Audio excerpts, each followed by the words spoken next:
د افغانستان په ختیځ کې کونړ چې د شنو بوټو ځنګلونو ځانګړې ښکلا وربښلې د تیرو څو لسیزو جګړو په اوږدو کې یې سخت زیانونه لیدلي. دا ځنګلونه د مافیا کړیو له لوري په ډېرې بېرحمۍ پرې شوي، ګټه یې نورو وړې او ناوړه چاپېریالي اغېزې یې د کونړ ولس ته په میراث پاتې دي. له هغه مهاله چې اسلامي امارت رامنځته شوی، په ځنګلونو جبر پای موندلی. د کونړ چپې درې ولسوالۍ اوسیدونکي وایي محلي اداره او قومي سپینګیري په شریکه د ځنګلونو د پرې کولو مخه نیولې او چاته اجازه نه ورکوي چې ملي شتمني ولوټي. او دا قومي تړه په دې لحاظ ده چې چا چې دا ځنګل وو یا چا چې لون بوټی وو نو هغه موږ یو خروار وړه او یو غویان هغه کړي دي چې د هغې نه موږ نه هغه اخلو په قومي شکل باندې.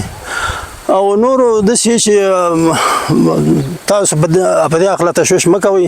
اسلامي امارت هم په دې هکله یو شنه قطعه جوړه کړې ده، د هغوی د کور آبادي موږ سره په دې کې ډېر زیات همکار دي. اوس الحمدلله اسلامي امارت حاکم دی او خصوصا په هر منطقه کې په درو کې په کلو کې.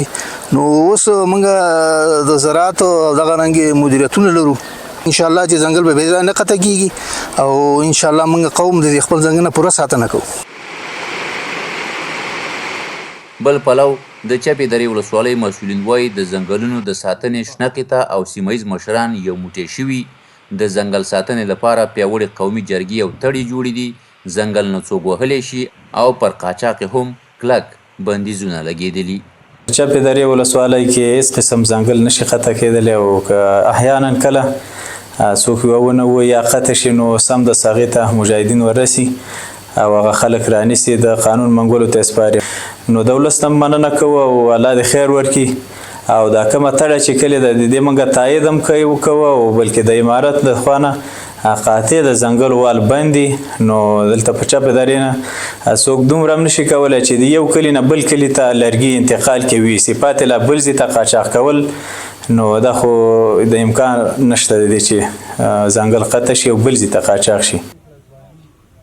د کونړ د کرنې او مالدارۍ ریاست د مسؤلینو په خبره په تیرو جګړو کې په 100 کې 40 سلنه ځنګلونه پرې او قاچاق شوي او اسلامي امارت د دغه ملي شتمنۍ د ساتنې لپاره د پام وړ اقدامات ترسره کړي دي.